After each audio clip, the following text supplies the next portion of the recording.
প্রতিদিন হযরত আলী এশার নামাজ পড়ে বাড়িতে এসে দরজার সালাম দেয়, আসসালামু আলাইকুম ইয়া আহলাল বাইত।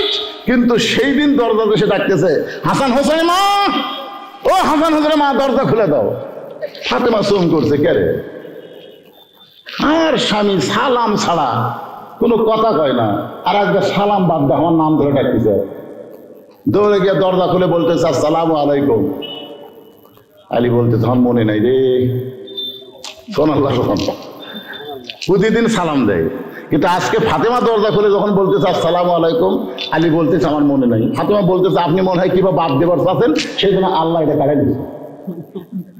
এশার নামাজ হযরত আলী আদায় করার পরে নবীর সামনে দাঁড়িয়ে বললেন, ইয়া রাসূলুল্লাহ, এই দুনিয়াতে 10 জন সাহাবীকে আল্লাহ জান্নাতের সার্টিফিকেট দান করেছে। কয়জন? ওগো আল্লাহর নবী, এই 10 জনের মধ্যে কি আলীর নাম আছে? রাসূল আলী, তুমি কি শোনো নাই? তাহলে আবার নতুন করে শোনো। 1 নম্বর আবু বকর, 2 নম্বর ওমর, 3 নম্বর ওসমান, 4 নম্বর আলী, 5 নম্বর আব্দুর রহমান ইবনে আওফ, 6 নম্বর জুবাইর, 7 নম্বর তালহা, 8 নম্বর সাদ ইবনে আবু ওয়াক্কাস, 9 নম্বর আবু সাঈদ, আর 10 নম্বর হলো ওবাদা ইবনুল জাররাহ। এই 10 জনই হলো আশারে মুবাশশারা। আলী বলতে, হুজুর তাহলে আমার নাম কয় নম্বরে? রাসূল বলে, আলী তোমার চাইতে জ্ঞানী কে আছে? তারপরেও যখন বারবার শুনতে চাও, তোমার নাম হলো 4 নম্বরে। আলী বলতেছে, ইয়া রাসূলুল্লাহ, এই মুহূর্ত থেকে আমি যদি আর কোনো নামাজ না পড়ি, তারপরেও কি আল্লাহ আমাকে জান্নাত দিবে? আমার সার্টিফিকেট কি বহাল থাকবে, না সার্টিফিকেট বাতিল হয়ে যাবে? হুজুর এই মুহূর্ত থেকে যদি আমি আর নামাজ না পড়ি, তাহলে কি আমার এই 4 নম্বর সার্টিফিকেট কি বহাল থাকবে না বাতিল হবে? রাসূল বললেন, আলী তুমি নামাজ বাদ দিবার পারো, কিন্তু আল্লাহ তোমাকে জান্নাত থেকে বাদ দিবে না। আলী বলতে, হুজুর একদিনে কি সব ছাড়া যায়? একদিনে সব ছাড়া যাবে না। আজ থেকে আমি আর ফজরের নামাজ পড়বো না, কারণ 5 ওয়াক্ত নামাজের মধ্যে ফজর নামাজ পড়তে আমার একটু কষ্ট হয়। আপনাকে কষ্ট হয় নাকি ফজর পড়তে? ফজর কিন্তু বাড়ি পড়লে চলবে না।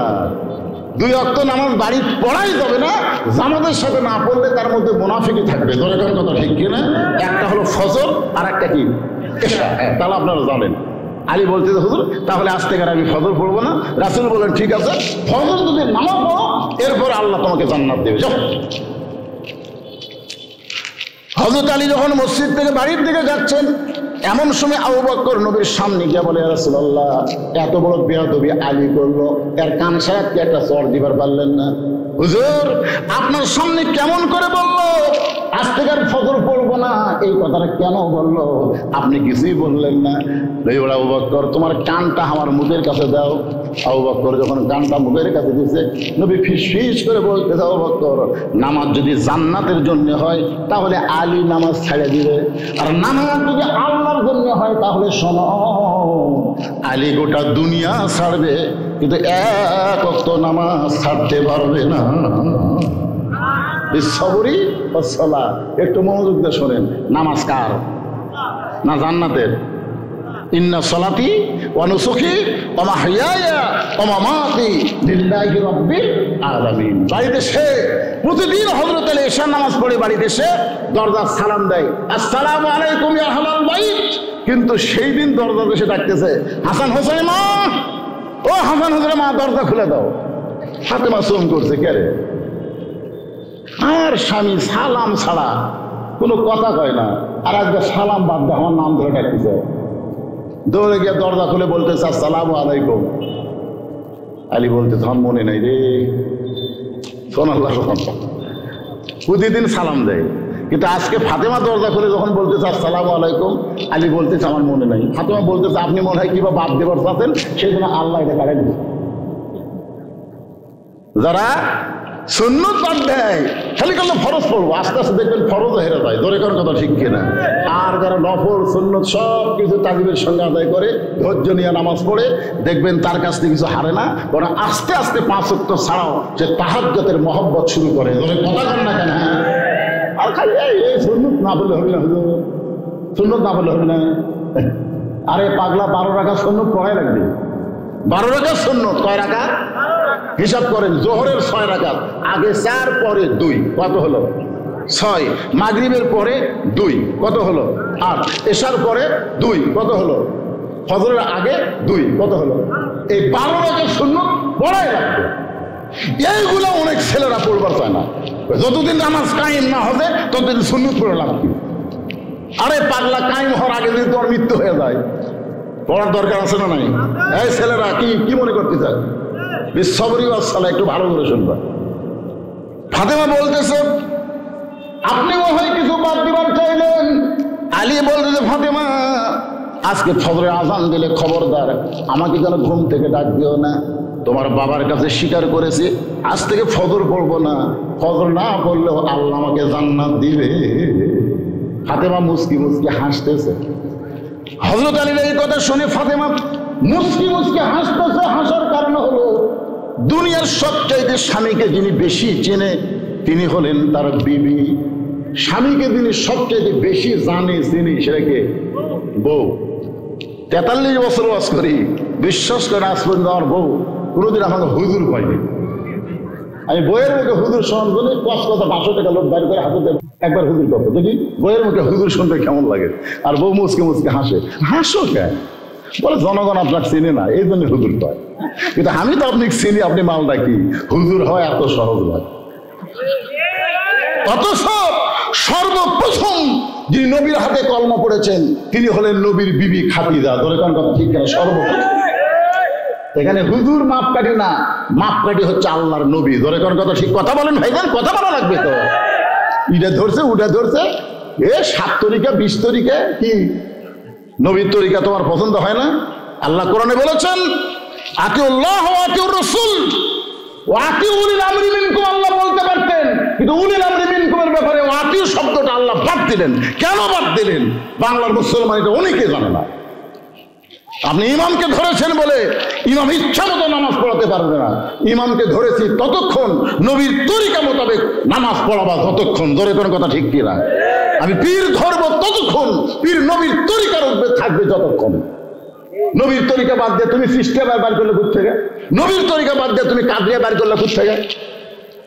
তরিকা কয়টা? আল্লাহর হুকুম, নবীর তরিকা এক তরিকা, মুহাম্মাদুর রাসূলুল্লাহ। আল্লাহ বলেছেন, হে রাসূল আপনি বলেন, কুল আপনি বলেন, ইন কুনতুম তুহিব্বুনাল্লাহ ফাত্তাবিউনি।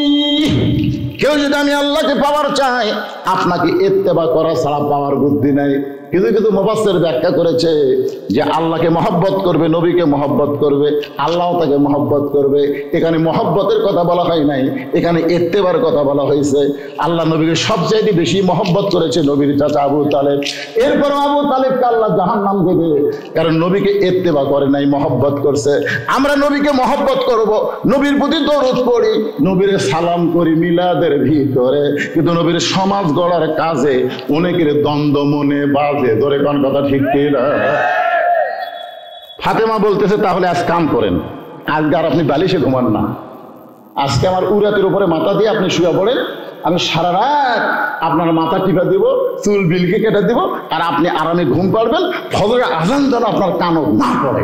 মানে আমার দায়িত্ব হলো এমন করে আপনি ঘুম পাড়াবো আপনি যেন চেতন না পান। বালুস তো হয়তো চেতন পাতে পারেন, সেটা আমার উরাত বাড়ি বানা দিলাম, আপনি উরাতের উপর মাথা দেন, আর আমি সারা রাত আপনার মাথার চুলের মধ্যে বিলকি দিয়ে আরামের ঘুম পেড়া দেবো, ফজরের সময় আজান যেন শুনবার না পান। এ কথা ফাতেমা বলার কারণ হলো, ফাতেমা আলীকে চিনে, আলী তাহাজ্জুদের নামাজ পড়ে, আর যে তাহাজ্জুদের নামাজ পড়ে তাকে ফজরের আজান লাগে না, আজানের আগেই আল্লাহ তাকে তুলে দেয়। ধরে কথা কন না কেন? ফাতেমার উরাকে বালিশ বানায় হযরত আলী ঘুমায় গেছে। তাহাজ্জুদের সময় অমিনাল লাইলি ফাতাহাজ্জাত বিহি নাফিলাতাল লাক। রাসূল বলেছেন 5 ওয়াক্ত নামাজ হলো ইবাদত, আর তাহাজ্জুদের নামাজ হলো মাহাব্বত। সাহাবারা বলেন, হুজুর ইবাদত আর মহব্বত এই দুইটার মধ্যে তফাৎ কি? রাসূল বলেন, ইবাদতের বিনিময়ে মানুষ জান্নাত চায়, আর মহব্বতের বিনিময়ে মানুষ জান্নাতের মালিক আল্লাহ চায়। আপনার বলেন তো আপনার কি চান? আল্লাহ চান না জান্নাত চান? আল্লাহর দরকার আছে? জান্নাত পালি আর আল্লাহর দরকার আছে?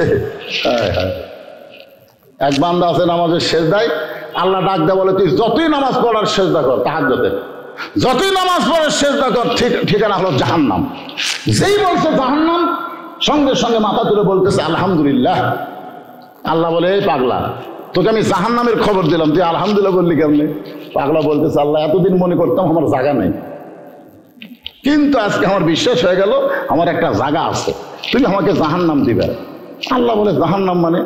আল্লাহ আমি তো জানি তুমি জান্নাত বানাইছো, তুমি জাহান্নাম বানাছো, আর তোমার বানানো জাহান্নামে আমার মতন পাগলের যে জায়গা হবে, এতে আলহামদুলিল্লাহ। আল্লাহ বলে পাগল, জাহান্নামে গেলে তুই পুড়ে যাবি, তোর কষ্ট হবে। পাগল বলতেছে আমার কষ্ট হবে, আমি পুড়ে যাব, তাতে আপনার কি?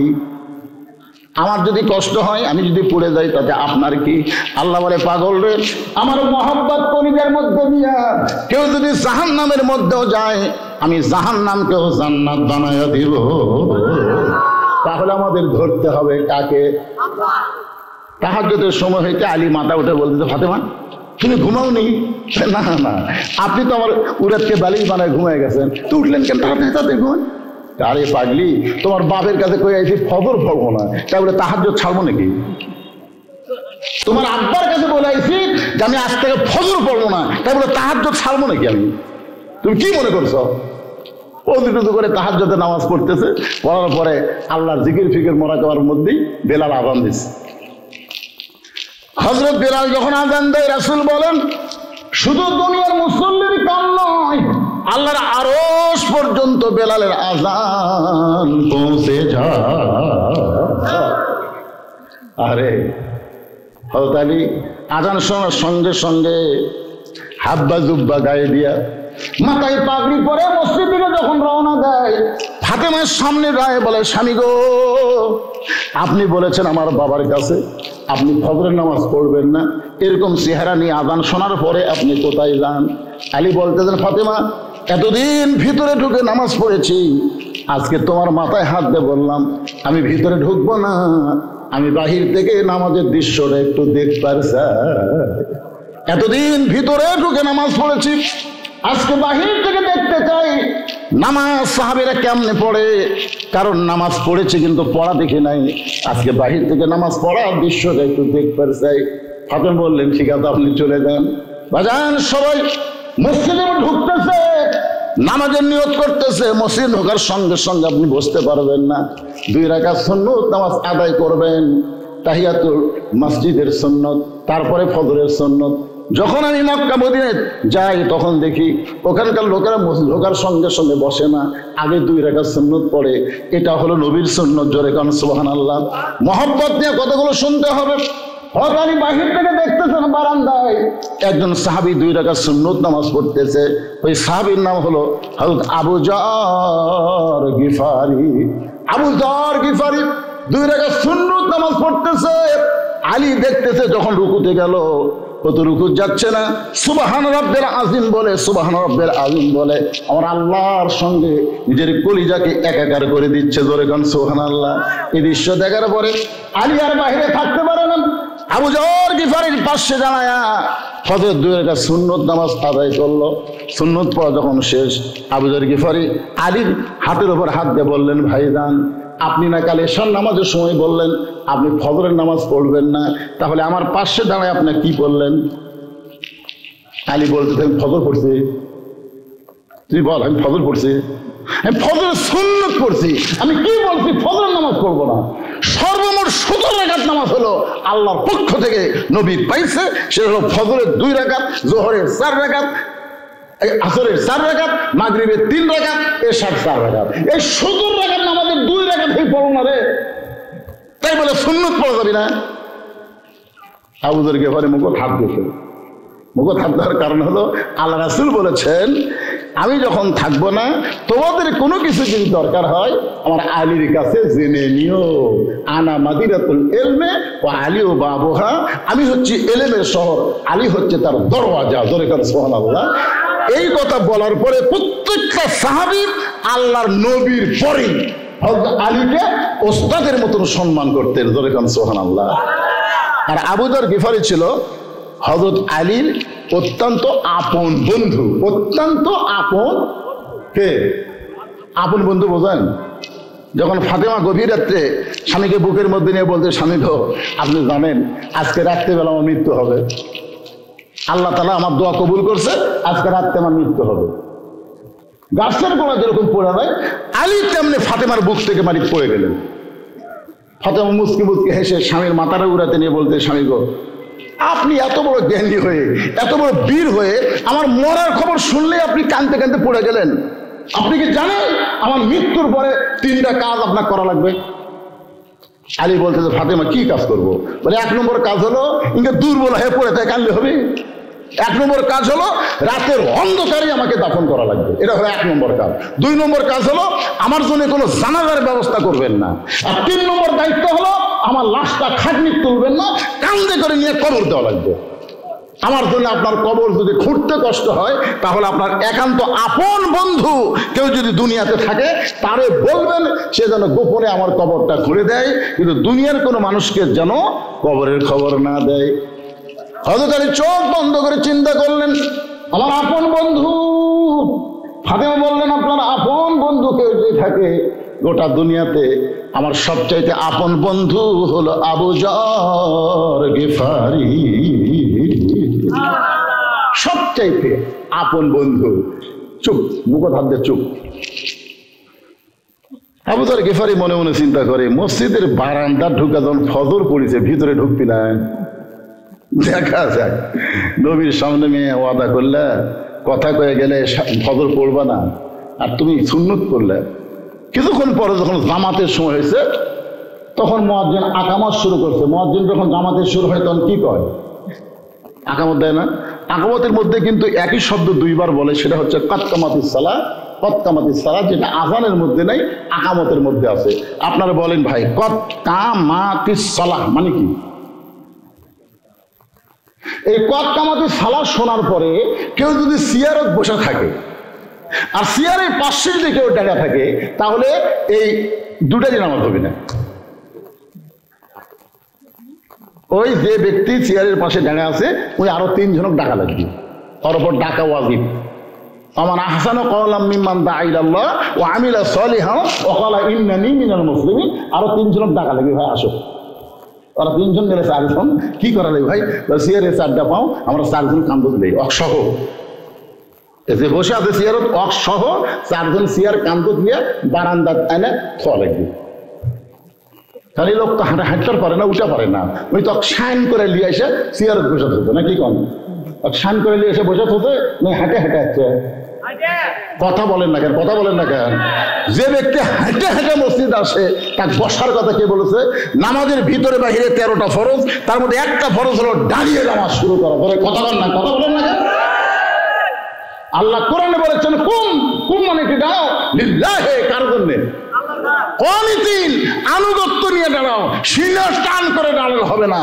নিয়ত বান্দা, কানো ভাত দিয়ে নিয়ত বান্দা আসামির মতো দাঁড়াতে হবে। জোরে কোন কথা ঠিক না? আসামি, আসামি এরকম 2 হাত বান্দা আসামির মতন দাঁড়াতে হবে।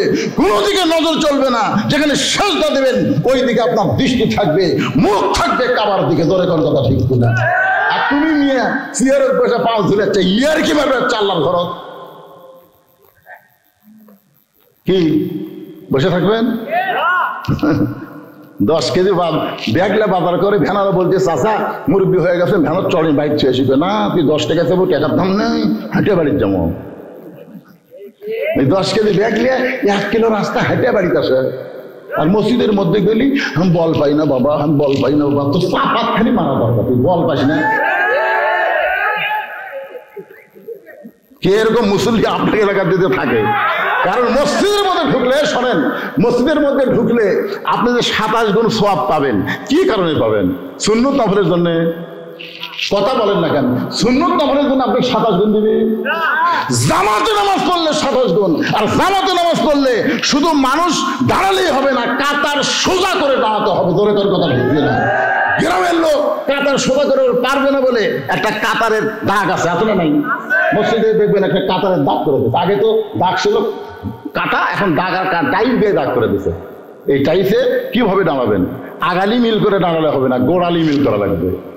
কারো পাও আধ হাত, কারো পাও 3 পা হাত, কারো পাও আবার এটা ছোট।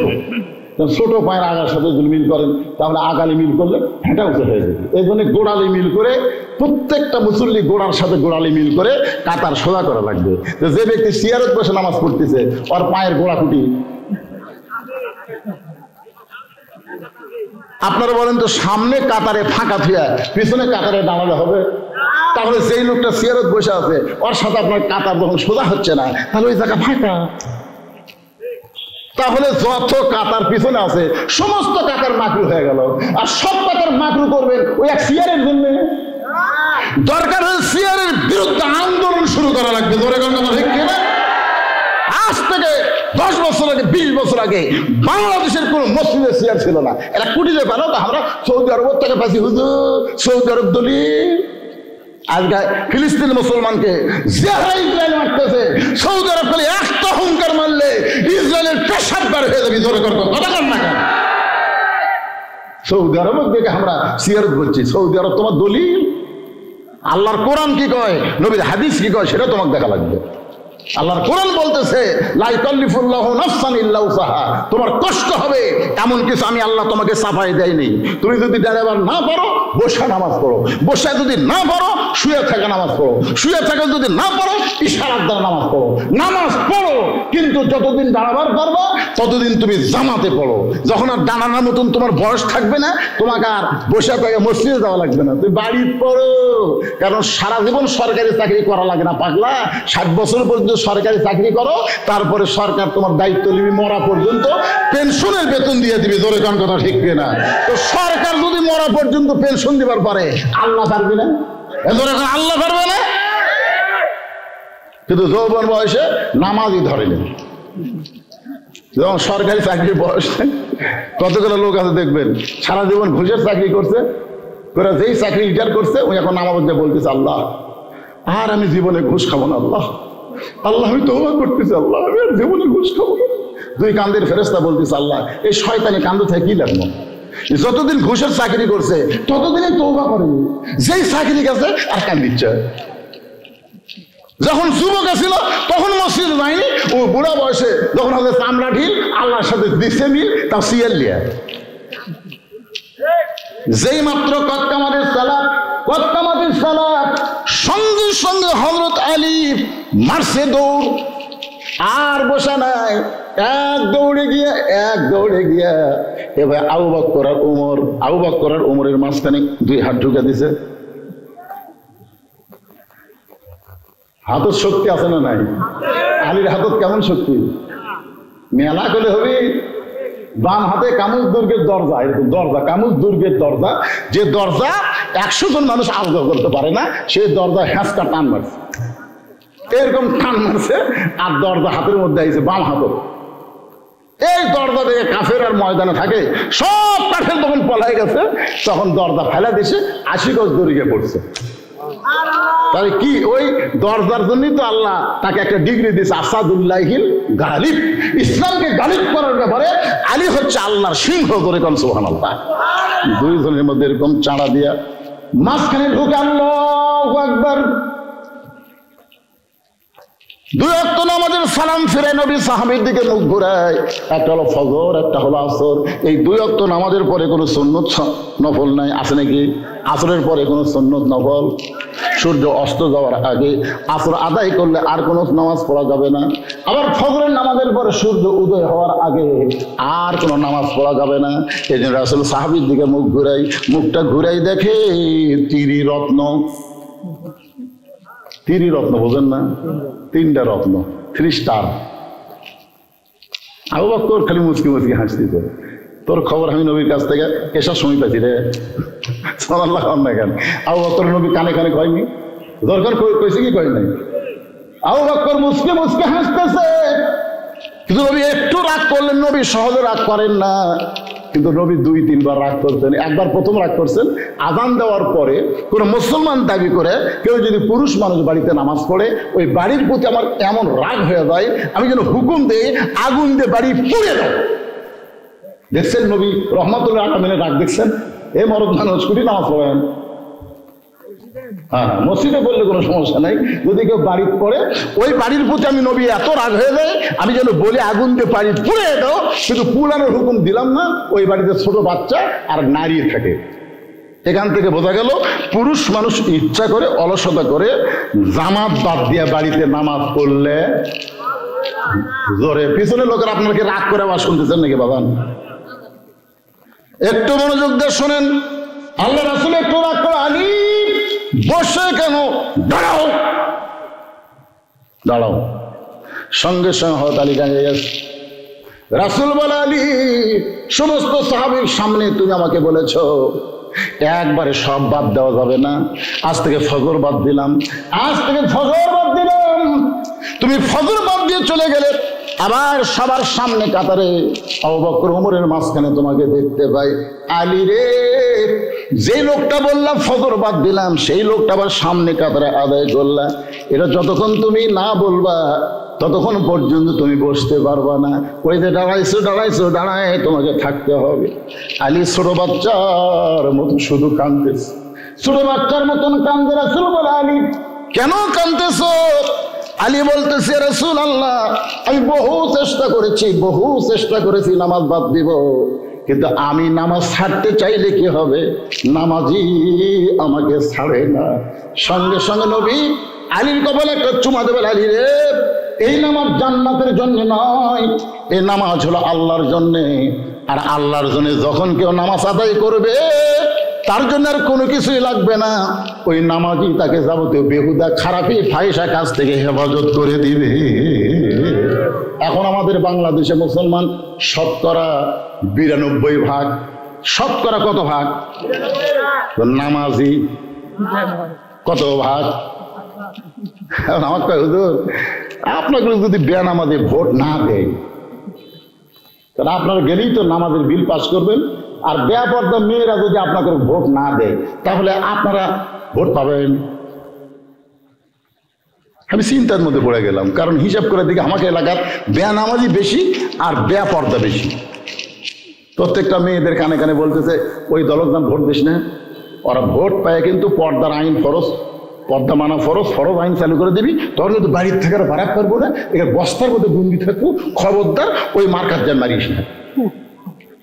আমি সেই মায়েদের জন্য বলতেছি, আমার শোনেন শোনেন, যারা পর্দার অন্তরে বসে আছেন। আদম আলাইহিস সালামকে আল্লাহ জান্নাত থেকে বের করে দিচ্ছেন। আদম বলতেছে, আল্লাহ আমি জানি আমার কোনো দোষ নাই, আমি জানি। আল্লাহ বলে, আমিও জানি।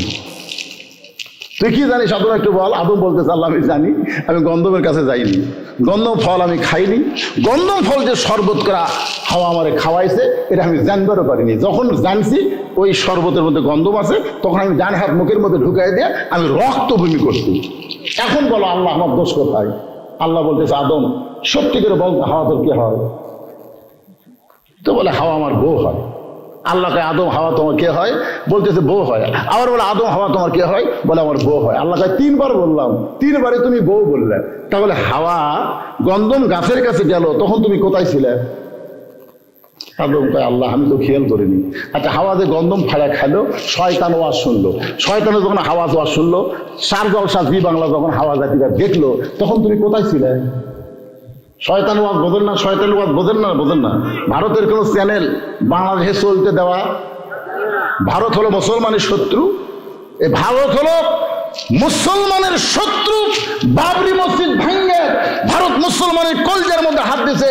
গতকাল, গত সপ্তাহে, 1 সপ্তাহে 150টা মসজিদ ভারত ভাঙ্গা দিছে, প্রায় 200 মাদ্রাসা ভাঙ্গা দিছে। ধরে কোন কথা ঠিক কিনা?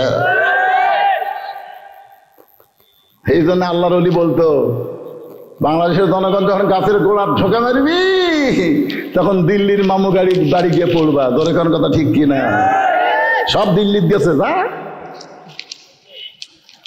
বাগান কথা প্রসঙ্গে আসতেছে, আমি আপনাদের সামনে বলতেছি, একটু মনোযোগ দেবেন। কেন আল্লাহ বললেন আস্তাইনু বিসসবরি ওয়াসসালাহ ইন্নাল্লাহা মা'আস সাবিরিন? আমি আল্লাহকে তোমরা যা চাইবে আমি দিয়ে দিব, কিন্তু ধৈর্য আর নামাজের মধ্যে যাওয়া লাগবে। আল্লাহ বললেন, কদ আফলাহা মান তাযাক্কা ওয়া যাকারা ইসমা রাব্বিহি ফাসাল্লা। মসজিদ দৌড়ে গিয়ে তুমি নামাজি হতে পারবা না, তোমার মনটাকে মসজিদ তৈরি করা লাগবে, তারপরে তুমি নামাজি হতে পারবা। বাজান, এই বাংলাদেশে এখন না বেনামাজির সংখ্যা বেশি, বেপরদার সংখ্যা বেশি। ও মায়েরা শোনেন, আল্লাহ বলতেছে আদম যাও, দুনিয়ায় যাও, যে অপরাধ করেছো, যে ভুলটা করেছো, এই ভুলের শাস্তি দুনিয়ায়। আদমকে আল্লাহ ফালাই দিলেন শ্রীলঙ্কায়, আর হাওয়াকে ফালাই দিলেন জেদ্দায়। বহু বছর পর তওবা কবুলের পরে স্বামী স্ত্রী দুইজন আরাফার ময়দানে যখন একত্র হলো, বহু বছর পরে আদমের কলিজায় আল্লাহ প্রেম দিল। সঙ্গে সঙ্গে আদম হাওয়াকে বুকের মধ্যে জাপটে ধরবে। আল্লাহ বলে, আদম এই ফাঁকা জায়গায় তুমি হাওয়াকে বুকের মধ্যে নিবার পারবা না, কারণ হাওয়াকে আমি তৈরি করেছি জান্নাতের ঘরের মধ্যে।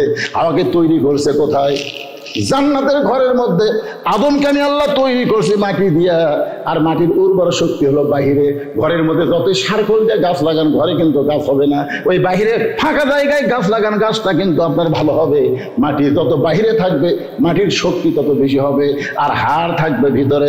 আপনি কোন অ্যাক্সিডেন্ট করার পরে যদি আপনার দেহের একটা হাড় বের হয়ে যায়, আপনি বলেন তো ডাক্তার কি হাড় বাহিরে রাখে না অন্য জায়গার গোস্ত কাটারা হাত ঢাকা দেয়? কি করে? অন্য জায়গার বস্তু হাত ঢাকা দেয়, কারণ হাড় ভিতরে যত থাকবে। এই জন্য আল্লাহ বলেছেন হাড়ের জাতিকে, আমার মায়েদেরকে লক্ষ্য করে আল্লাহ বললেন, অকরনা ফি বুয়ুতিকুন্না ওয়ালা তাবাররাজনা তাবাররুজাল জাহিলিয়াতিল উলা। রে মেয়েরা, তোমরা পর্দার মধ্যে থাকো, তোমরা বাড়ির মধ্যে থাকো, তোমরা বাহির হও না। কোনো প্রয়োজনে যদি বের হও, হেজাব নিয়ে পড়তে না গো, একসঙ্গে জান্নাতে থাকবে। তাই গো, সেটা আমার ভাগ্যে নেই। এইটা কান্দা শুরু করে দিচ্ছে। স্বামীটা কি হলো, কান্দ কেন? আপনি তোমাকে বলে লাভ নেই। স্বামী মাথা হাত দেখে, তোমার কি হয়েছে গো? না বলবো না। তোমার বলে কি হইবে? এই বল, বলে হবি না মানে খালি বলে দেখ হয় কি না হয়। তখন বলতেছে, তাহলে শোনো, তোমার বুড়া বাপ খালি ফ্যাস করে, আর তোমার বুড়ি মা খালি কুটকুট করে। তোমার বুড়া বাপ এতই খারাপ গো, সবসময় খালি ফ্যাস করে, আর তোমার বুড়ি মা খালি কুটকুট করে সবসময়। এখন এই বুড়া বুড়ির সাথে যদি থাকতে পারতাম, তাহলে আমার বাপের বাড়ি পেটাতে। আর হামাক নিয়ে যদি জান্নাতের সংসার করবার তাও, তাহলে বুড়া বুড়ি বাদ দেওয়া লাগবে, অমা আলাইনা ইল্লাল বালাক। এখন তুমি কি আমল করবো গো? স্বামী যদি গেঁড়া হয়, তাহলে বউ বলবে তুইও তাই আমিও তাই। আর স্বামী যদি মরদ হয়, এমন সময় আল্লাহর কোরআন সামনে এসে যাবে। আল্লাহর কোরআন বলবে, ওয়াকাযা রাব্বুকা আল্লাহ তা'বুদু ইল্লা ইয়্যাহু ওয়া বিল ওয়ালিদাইনি ইহসানা। আল্লাহু আকবার। আল্লাহর ইবাদতের পর আল্লাহ বলেছেন বাপ মার প্রতি এহসান কর, ভক্তি কর, দয়া কর। এখন স্বামী দাঁড়িয়ে বলতেছে, তোমার কি ব্যাগপত্র গোছান আছে নাকি? বউ বলতেছে, কিসের ব্যাগ? তুমি না বাপের বাড়ির যাবে। না বাপের বাড়ির যাও না, তুমি কইলে না তুমি যদি বাপ মায়ের সাথে থাকবার দাও, তাহলে আমাকে বাপের বাড়ি পাঠিয়ে দাও। তা আমি আমার বাপ মায়ের সাথে থাকবো, তো বাপের বাড়ি 3 তালাকের গাড়ি করে পাঠিয়ে দেবো। কয় তালাকের গাড়ি? 3 তালাকের গাড়ি করে তোর বাপের বাড়ি তুই চলে আসবা। তখন স্বামী বউ এসে দৌড়ে এসে পাঁচ ধরে বলছে, স্বামী গো, আসলে তুমি আল্লাহর ওলি গো। আপনার বলেন তো, যেই বাড়ির মরদ মানুষ এরকম করে শক্ত থাকবে, সেই বাড়ির মেয়ে মানুষ জোরে কথা বলবে? জোরে কথা বলতে পারবে না। আসুন 3 নম্বর আয়াতের আলোচনা করতেছি। ওয়ালা তাকুলু লিমান ইউকতালু ফি সাবিলিল্লাহি আমওয়াতুন বাল আহইয়াউ ওয়ালাকিন লা তাশউরুন। আল্লাহর রাস্তায় যারা জীবন দিবে, উকিল এসে বলতেছে, আপনি হলেন একটা দলের প্রধান, আপনি হলেন একটা দলের প্রধান, খালি রাষ্ট্রপতির কাছে মাথার দরখাস্ত করেন, রাষ্ট্রপতি আপনাকে যদি মাফ করে, আপনার আর ফাঁসি কার্যকর হবে না। আল্লাহর বান্দার নাম হলো মতিউর রহমান নিজামী। ধরে বলেন নাম কি? মতিউর রহমান নিজামী মুস্কি মুস্কি হাসতেছে। উকিল বলে, হাসেন কেন? বলে, তুমি কি জানো ও উকিল, আমি 3 জন প্রেসিডেন্টকে ক্ষমতার থাকা অবস্থায় মরা দেখছি। একটা হলো বঙ্গবন্ধু শেখ মুজিবুর রহমান, প্রেসিডেন্ট থাকা অবস্থায় মারা গেছে। একটা হলো জিয়াউর রহমান, প্রেসিডেন্ট থাকা অবস্থায় মারা গেছে। আর একটা হলো জিল্লুর রহমান, প্রেসিডেন্ট থাকা অবস্থায় মারা গেছে। প্রেসিডেন্ট থাকা অবস্থায় যারা মরে, তাদের কাছে কেউ জীবন ভিক্ষা চাবে না, দরকার হলে ফাঁসির কাছে যাব, কিন্তু রাষ্ট্রপতির কাছে দরখাস্ত লিখবো না। উকিল বলে, এই গুয়ারকের কারণে আপনার ফাঁসি হবে। আল্লাহর ওলি বলতেছে, ফাঁসি হবে কিন্তু আমার মৃত্যু হবে না, ফাঁসি হবে কিন্তু আমার মৃত্যু হবে না। আল্লাহ বলেছেন বাল আহইয়া ওয়ালাকিন লা তাশউরুন, আল্লাহর রাস্তায় অন্যায়ভাবে যাদেরকে হত্যা করা হয় তাদেরকে তোমরা মৃত্যু বলো না, আমি আল্লাহ বলতেছি তারা জীবিত। আপনারা বলেন তো ইয়াজিদ মরে গেছে না হোসাইন মারা গেছে? ওদের শেষ পয়েন্টটাই একটু মাথা বলেন, ইয়াজিদ মারা গেছে না হোসাইন মারা গেছে? ইয়াজিদ মারা গেছে। গোটা বাংলাদেশ অনুবীক্ষণ যন্ত্র দিয়ে খুঁজে দেখেন একটা ইয়াজিদ নামের মানুষ পাবেন না। আর প্রত্যেক পাড়ায় পাড়ায় হোসেন আছে না নাই? আমার সম্পর্কে, গ্রাম সম্পর্কে ভাই ছেলে হওয়ার পরে বলে হুজুর ভাইজান আমার একটা ছেলে হয়েছে, একটা ভালো নাম রাখেন। আমি বললাম বর্তমানে একটা ভালো নাম আমার মুখের সামনে ঘুর ঘুর করে, বলে নামটা কি? আমি বললাম আবু সাইদ। শোনার সঙ্গে সঙ্গে আমার হাতে 500 টাকা দিয়ে বলে ভাইজান আবু সাইদের কথা আমার মনে নাই, তুমি যখন মনে করে দিলে আমার ছেলের নাম রাখলাম আবু সাইদ। ছেলেটার নাম রাখছে আবু সাইদ। এখন দুইজন থাকে, আবু সাইদের বাপ আসো ভাত খাও, আবার বলতেছে আবু সাইদের মা তাড়াতাড়ি 1 গ্লাস পানি দাও। আবু সাইদ এখনো কথাই কয় না, ছোট্ট মানুষ। তারপরে আবু সাইদের বাপ মা হয়ে গেল, তার মানে বোঝা গেল আবু সাইদ মরেনি, আবু সাইদ নতুন করে আবার ঘরে ঘরে জন্ম নিচ্ছে। ধরে কোন কথা হচ্ছে না? আমার গ্রাম সম্পর্কে খালা, তার মেয়ের একটা মেয়ে হয়েছে, খালা খুশি হয়ে বলতেছে বাবা বহু বছর পরে আমি একটা নাতনি পাইছি। খুশি হইয়া তোরে বলতেছে বাবা তুমি হুজুর মানুষ, একটা ভালো নাম রাইখা দাও। আমি বললাম খালা একটা ভালো নাম খালি মুখের সামনে ঘুরঘুর করতেছে, বলে নামটা কি? আমি বললাম খালা আপনার নাতনির নাম রাখেন হাসিনা। যে কইছি হাসিনা, খালা আমার 30 আর মোবাইলে কথা কয় না। আমি বলি কে গো খালা কি হলো? তুই আলেম না জালেমকে, তুই যে তলে তলে আওয়ামী লীগ করিস তা তো আমি জানি না। আমি বললাম খালা আমি আওয়ামী লীগ করি কেমন? একটা খুনি রে, এতগুলো মানুষকে যে হত্যা করলো, সেই খুনি হাসিনার নাম আমার নাতনির নাম থমো। আমি খালি আলহামদুলিল্লাহ হই, হাসিনা আবু সাইদ মরিনি রে, তুই বাঁচা থাকতেই পচে গেছো। মনে করো রে, এই ছেলেগুলা যেদিন বুড়া হবি ততদিন পর্যন্ত বাংলাদেশে যত মেয়ে জন্মলে হাসিনা ওই আওয়ামী লীগের ঘরে জন্ম নিলেও কেউ হাসিনা মেয়ের নাম রাখবি না, কাগজে লেখা দেন। কম পক্ষে 30 বছর বাংলাদেশে কোনো মেয়ে মানুষ জন্মালে তার নাম হাসিনা।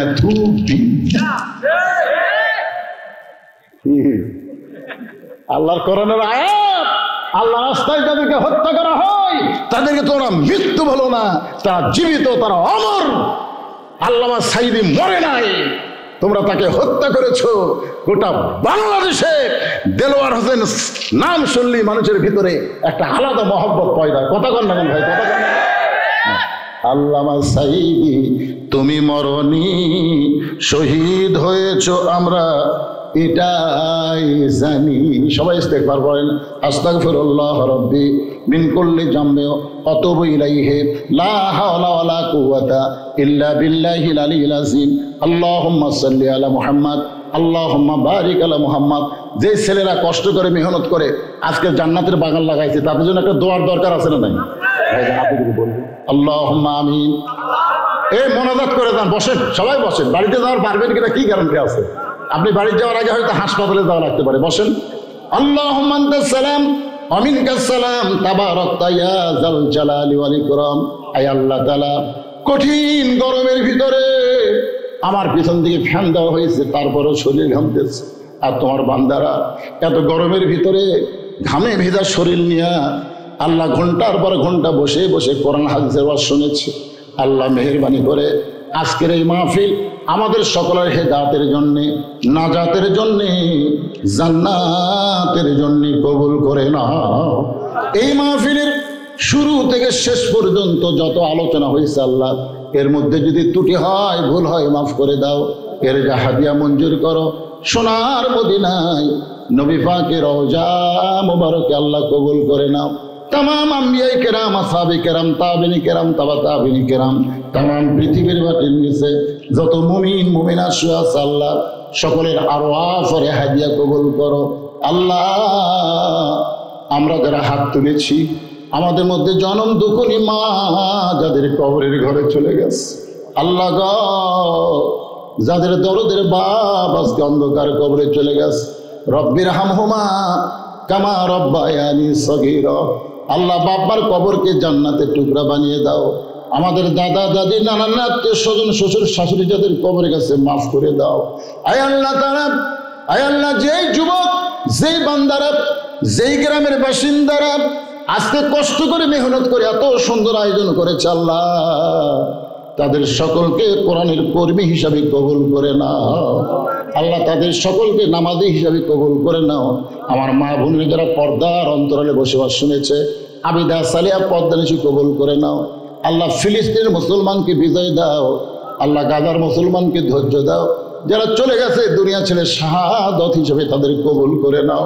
আয় আল্লাহ তাআলা, বিশ্বাস আমরা করি কোনদিন তোমার ঘর বাইতুল মুকাদ্দাস তারা দখল করতে পারবে না, কিন্তু তুমি আমাদেরকে শুনাইছ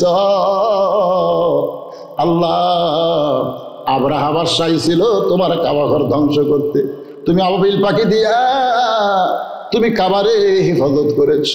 তোমার বাইতুল মুকাদ্দাসের আশেপাশে মুসলমানেরা বসবাস করে তোমার ঘরে একটু সেজদা দেওয়ার জন্য, কিন্তু ইহুদির কালবার শয়তানরা সেই মুসলমানকে অন্যায়ভাবে হত্যা করতেছে। আল্লাহ তোমার আবাবিল আবার পাঠায় দিবে আল্লাহ, সেই পাখি আবাবিল নয়, গোটা পৃথিবীর মধ্যে মুজাহিদ আল্লাহ মুসলমানদেরকে ইহুদি খ্রিস্টান হিন্দু মালওয়ানের বাচ্চাদের বিরুদ্ধে জিহাদে তামান্না নিয়ে পুরোপুরি ইসলামের সৈনিক হিসাবে কবুল করে নাও আল্লাহ। মুসলমান যেখানে বিপদ আছে মুসলমানদের ইমানকে বাড়ায় দাও, সমস্ত বিপদ আপদ মুসিবত থেকে হেফাজত করো। আমার বাংলাদেশের প্রতি আল্লাহ খাস রহমত করো। অত্র তানোর উপজেলার এই ধানুরা আল্লাহ, ধানুরা এলাকার প্রতি রহমত বরকতের দরজা খুলে দাও আল্লাহ, অত্র এলাকার প্রতি রহমত বরকতের দরজা খুলে দাও। একটা মিনিট একটু চিন্তা করে দেখেন, এই দুইটা হাত নিয়ে একটু চিন্তা করে দেখেন, এই দুই হাত দিয়ে আমরা কত কবরে মাটি দিয়েছি একটু দেখেন। এই দুই হাত দিয়ে কত লাশ অন্ধকার কবরে নামাই দিস, এই দুই হাত দিয়ে কত খাটনি কান্দে তুলে নিয়েছি। একদিন আমরা সবাই মরে যাব, যেদিন আমাদের মৃত্যু হবে দিনটা যেন জুমার দিন হয়, মাসটা যেন রমজান মাস হয়।